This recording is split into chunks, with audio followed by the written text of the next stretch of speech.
vakirwa mugrowth point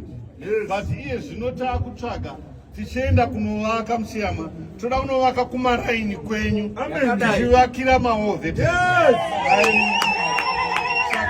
panapa toda kuti pane vanhu vairi vatatu isusu vanowana mazita acho tinoapuhwa neutungamiriri hweguno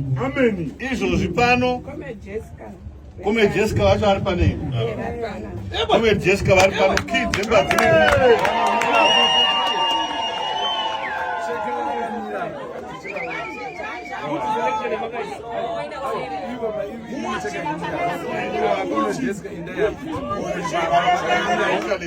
the first beneficiary, Comedy Jessica, I officially opened the houses for distribution.